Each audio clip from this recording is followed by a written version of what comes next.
2023 was amazing for gaming and for my stream, but for the rest of my life there were some really high highs and incredibly low lows.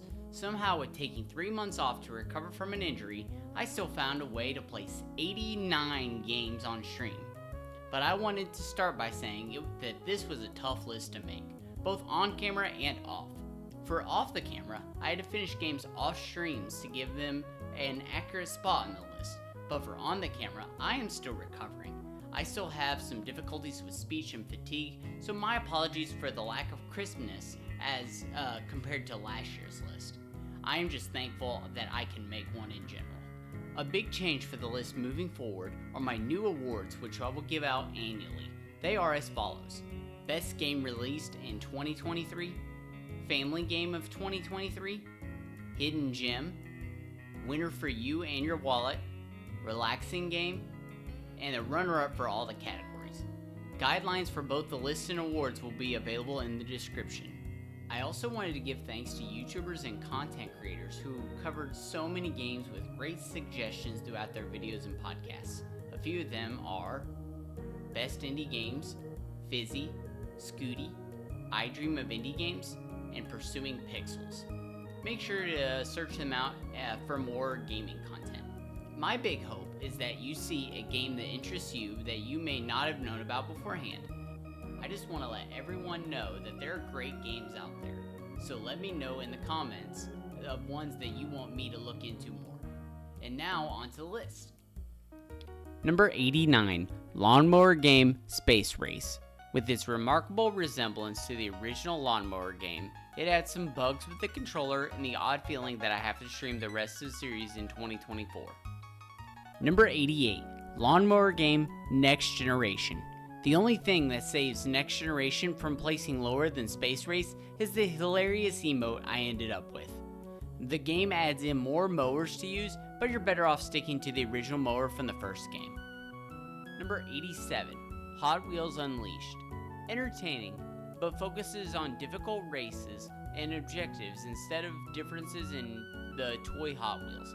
I don't have a desire to return to it. Number 86, Super Psycho Baseball. Really good universe and funny writing, but bare in terms of content or diversity. Number 85, ParaQuest. I really like the idea of the whole story being restricted to a single screen, but it is rough on the eyes. Dialogue in general was so difficult to see that I couldn't read many words. Number 84, Ghosts of a Tale. I love the idea of the game, but it focuses on a lot of small steps instead of quickly progressing the story. Love the visuals, the gameplay wasn't interesting though. Number 83, Reigns Her Majesty. Feels too much like the original Reigns while giving a lot of importance to a number of people's names, which isn't great for a format. Could be a good game, but not for streaming. Number 82, Godlike Burger. An entertaining idea, but it doesn't share the chaos of a lot of other games in the food management genre. Oddly dark for a cooking simulator. Number 81, Melon Journey Bittersweet Memories. Melon Journey would be a revolutionary game on the Game Boy, but being a 2023 release, it primarily focuses on conversation and not much else. Number 80, Berry People. A chill game by Sock Pop that focuses on a tiny bit of exploration and primarily focuses on the photography. The first in their Takeover series that does what they set out to do, keeping the game short. Number 79, Lawnmower Game. Somehow returning for its second year, the most chat-friendly game, surprisingly, isn't the bottom choice for this year. Less work than mowing a real yard regardless of size. While streaming for 12 hours, I closed my eyes, nearly drifted off to sleep, shook myself awake, and was still mowing in a straight line. Number 78, Dino Game. A simple sock pop game that has a bit of humor for kids, especially those that are fans of dinosaur children's books.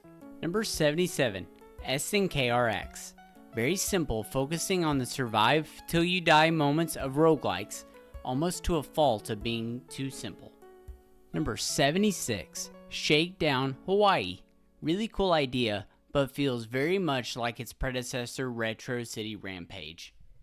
Number 75, Sludge Life, an interesting exploration of a flat-out weird universe that focuses too heavily on world building and not enough on the gameplay. Number 74, Froggy's Battle, a unique and simple roguelite that sees the main character on one screen but doesn't go much further than that. Number 73, Kokoro Steam Chat Games. I really enjoyed my chat streams, but this is one that seemed to have too much going on and too much to learn for my audience. Could see it working better with a larger audience. Number 71, Mini Healer.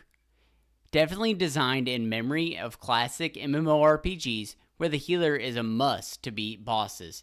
Mini Healer drives home that point in a 2D format. Number 70, Frog's Adventure.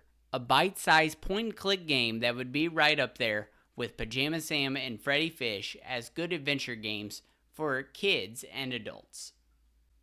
Number 69, Marbles on Stream. There really isn't much to do other than watch marbles race, but it's a great time for a stream and viewers at home. Number 68, Ball Spell.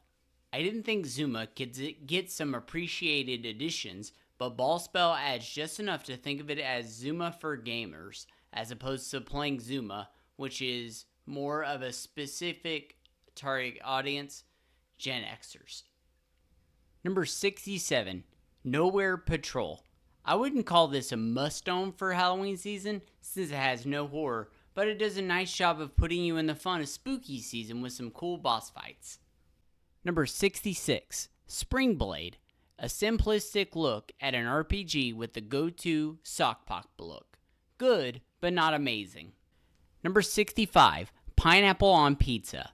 A very bizarre game that somehow turns a fictional island into one of the strangest 5-minute experiences of my life, and most definitely on stream.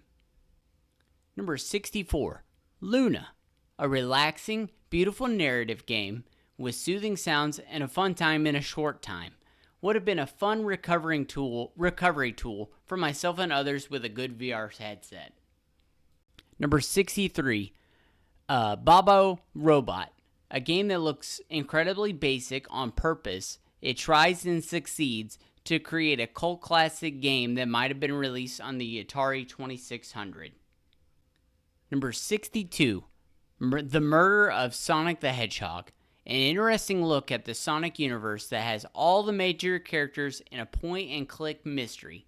Big revelations are solved through frustrating 2D Sonic mini levels, which honestly feels like the best match, and it helps that the game is free.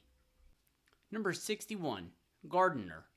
A sockpop mix of real-time strategy and farming sim that somehow works. As the difficulty and number of enemies ramp up, so will the tension. Number 60, Don't Starve. A fun look at what a survival game could look like in a storybook. It doesn't rank higher due to my liking of the genre. Number 59, Neophyte. Fun game similar to Vampire Survivors, but with no auto attacks and a much prettier look. Glad it's gotten some updates in the recent months. Number 58, Moonring. For a free game, Moonring goes above and beyond what you should come to expect. The genre isn't my thing, but I can appreciate the details it focuses on. Number 57, Terra Nil. Promises a lot with the art and the purpose of the game. It succeeds in the relaxing aspect of it, but not so much the scope of the gameplay. Number 56, Boo Greedy Kid. The premise of this game is hilarious, and it executes itself well at the same time. I'd spend a lot of quarters at its cabinet if it was released for arcades. Number 55, Mozelina. A novel idea, but I didn't enjoy the platforming with the randomness you get with every level. Number 54, Choice Chamber. A good take on a classic platformer with good Twitch chat integration that makes every play feel unique. Number 53, Disc Room. A simple game that adds in high levels of stress without taking away from the simplicity. Each room creates a large amounts of stress and skilled execution in mere seconds. Number 52, Cappy Hockey. A funny, breezy look at animals trying to play hockey. I would rank higher, but I played by myself during a marathon instead of multiplayer. Number 51, Wrestling Empire. It doesn't have as smooth of gameplay as other modern wrestling games do, but in terms of the chaos of the wrestling industry, Wrestling Empire focuses that and focuses hard. Number 50, Kingsway. A really novel idea of making a traditional fantasy game with an entire operating system behind what happens. This includes new windows and pop-ups. While I think it executes the idea well, I do not feel a need to return to it. Number 49, Goobies. Gives you a lot of differences than Vampire Survivors, like the visuals, distinct characters, lots of moments where you're unmaneuverable without taking hits, and randomized bosses. Number 48, Forager. Addicting, with lots to find and lots to do, only if you have the patience to play the next step of an idle game.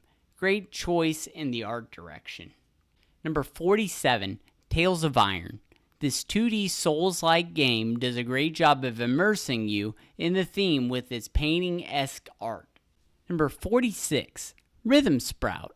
A good rhythm game that excels without the need to sell you an extra accessory. Fun and characters, and really good for those into music. Number 45, Underhero. It does a ton right with story, characters, and combat. An interesting look at what the traditional Paper Mario would look like today. Number 47, Pool Panic. Oddly trippy, but fun. It has some nice pool features in the midst of having pool balls with arms, legs, and personalities. Very appropriate that Adult Swim published this. Number 43, System Shock. A few hours that the stream wouldn't enjoy had to be put in for me to figure out the basics, while remembering this is a modern shooter. It is not a modern shooter, but a remake of a 90s shooter/RPG with quite a high level of frustration. Would be ranked higher if I didn't have to watch the same cutscene every time I died. Number 42, Terra Cards. A terrific idea building off of Luck Be a Landlord, but the simplicity doesn't mesh well with the depth needed. Lots of fun, but no feeling of reaching an end goal. Number 41, Stacklands. Such depth comes from a pack of cards like you would expect from a trading card game, but it's much simpler than learning the rules of a TCG. Number 40, Underlevel. An arcade-style experience that offers great pick-up-and-play ideas, high tension, and genius redesigns of common game knowledge and tropes. To think the talented group of developers made this in 2 days for the Game Maker's Toolkit Jam with this much polish is baffling. Number 39, Melatonin. 2022 was very sparse on rhythm games, but Melatonin does a great job of mixing visuals, chill music, and a hair of memory. Number 38, Knuckles Sandwich. While I love the combat, the world, and the characters, the story doesn't make a whole lot of sense. It jumps between many unconnected story ideas instead of sticking to the main narrative. Incredibly fun and got me back into RPGs. Number 37, Friends vs. Friends. Highly addicting and exclusively player versus player with some nice visuals. I prefer some levels to others, but readjusting to a first-person shooter caused this one to climb. Number 36, Streets of Rogue. Quite surprised at what Streets of Rogue offers. The fullness each run creates in terms of stories is vast and funny each time. Cannot wait to see how the sequel develops. Chumby did nothing wrong. Number 35, Snaky Bus. I still laugh at the concept of Snaky Bus and what is possible. Watching 100 buses try to make it down a slightly too narrow street, and those 99 buses are exactly where you drove earlier, is comedic gold. Number 34, Another Crab's Treasure. I haven't played many Souls-like games, but I had to try the newest game from Going Under's developer, Aggro Crab. It does a good job of creating variability through the trash.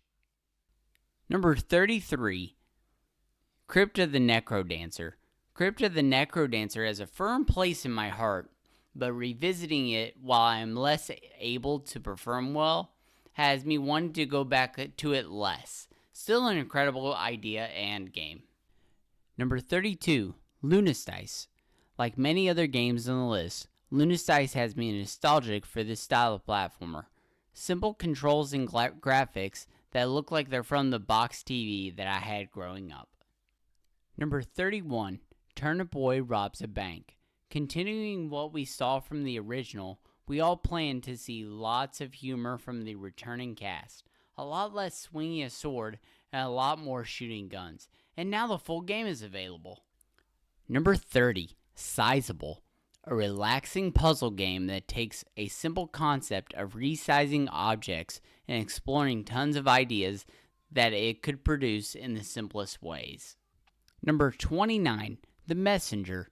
Amazing visuals and gives accurate feelings of a retro 8 and 16-bit platformer. It's like you are playing a game that never released for those consoles through emulation. Number 28, Can't Live Without Electricity. From all my hours of streaming, that title couldn't be truer. What Can't Live Without Electricity adds to the bright colors is gameplay that is smooth and produces feelings of frustration in a good way. It pushes you to think outside the box to solve its puzzles. Number 27, Drink More Glurp. It still remains incredibly entertaining both to watch players struggle and struggle yourself. A must own if you regularly enjoy couch multiplayer. Number 26, Halls of Torment. A good step for one of the most popular genres in gaming today. Does a great job of balancing the retro feel and visuals with its modern gameplay and decisions. Number 25, Nuts. Entirely focuses on surveillance. Nuts feels different along with the striking colors. This one had me trying a lot of things that no other game I've played offers. Number 24, The Norp Apolog. Sometimes I need some alone time with no competing, and the Norp Apolog does that. What the Norp Apolog gives you is a very relaxing game with a whole bunch of stuff happening on screen that could take care of itself once you get rolling. Number 23, Cobalt Core. It takes the core, no pun intended, that you've come to expect from the deck building genre and totally unique items that I've tried doing and attacking specific parts of the enemy through evading their line of attack. Number 22, Right. I didn't expect much out of Right, but along with being fairly frustrating, it also chills players out with relaxing music and visuals. It's a weird mix of chill and not at all chill that I didn't know a precision platformer could do. Number 21, RoboDunk. I grew up on NBA Jam, and RoboDunk does a ton of what I want out of a modern implementation of it. All the robots feel different, the game had some really nice mind games that different from 90s games, and it added a huge amount of scale by having robots jump from the court into space only to dunk. Number 20, Rumbleverse. One of those games that should be active because of the pure creativity it brought to the Battle Royale genre. And it's wrestling. I gotta defend wrestling. Sad to see it gone, and what saw it fall on my list compared to last year is it's no longer playable. Number 19, Little Gator Game. This feels like a great game for children. Perfect dialogue, no health bar to manage, no character death, and the gameplay feels as serious as a parent's Zelda-style game. Number 18, Titanfall 2. As you can tell, I'm not a AAA gamer, but when it's a great game experience, I am less particular about its background. Titanfall 2 has a fluid movement, a great mix of foot and mechanical combat, and a lot of ideas that other FPS games should be using. Number 17, Islanders, a game that epitomizes being a Zen experience through simple mechanics and building, not destroying. It takes the terms making it work and making it fit, and combines them to make something incredibly satisfying. Number 16, Alien Hominid Invasion. I rarely allow nostalgia to be a big factor in my rankings, but the behemoth hit me in the feels with a sequel I never expected to see. In addition to nostalgia, the game is legitimately good when it could have been a cash-making game alone. Number 15, Yellow Taxi Goes Vroom. A platformer without jumping seems like a formula for failure, but add in driving and you have a winner. The comedy is hilarious, while simplistic, with an evil CEO named Alien Mosk, an underwater diver named Dave Diver, and a friendly hero named Morio. Number 14, Scourgebringer. While I may not be very good at it, Scourgebringer has a lot of addictive satisfaction mixed with simple pick up and play gameplay, from the same developers as Boo Greedy Kid. Number 13, Venba. It does a great job of diving you headfirst into Indian food and culture, even if you have little knowledge of it, myself included, and it isn't just about their culture, but the very relatable problem after moving. And that is without mentioning the beautiful visuals. Number 12, Patch Quest. It is really shocking how much this game does right. Number 12, Patch Quest. It is really shocking how much this game does right with all the promises it makes throughout the genres. And believe me, it does a lot of things so right. Number 11, Thronefall. A revisit to a well-explored genre can mean a fresh look, and that's what Thronefall has done. Coming from reliable developers, this tower defense game feels easy to pick up with totally different gameplay from what you would expect from said tower defense. Number 10, Pizza Tower. The perfect game for fans of 90s cartoons. It surprises me Peppino Spaghetti was made just for this game and not a cartoon, along with having hilarious gameplay. Could be higher, but I haven't played it since my entry. Number 9, Spark the Electric Jester. In all of my marathons, this is the first game where I went back to it in the same stream, twice. It offers a lot more than expected and feels like a great modern representation of retro Sonic. Number 8, BattleBit Remastered. BattleBit takes what looks like a fairly basic first-person shooter and ramps it up to the max, along with having the shocking 250 players it can handle. Almost every game you feel like a part of the battle, even if you play as the mechanic, or the mech, even if you play as the medic. Number 7, Meg's Monster. While basic for some, Meg's Monster is elevated by its characters and their growth. The combat ideas are a great twist on turn-based battles, the story is well told, and has your heart feeling heavy after it finishes. A game RPG lovers must own. Number 6, Dome Keeper. This game does so much right while being simple and a rewarding way to spend close to an hour for a run. Relaxing, simple, satisfying, and beautiful. Number 5, Invisigun Reloaded.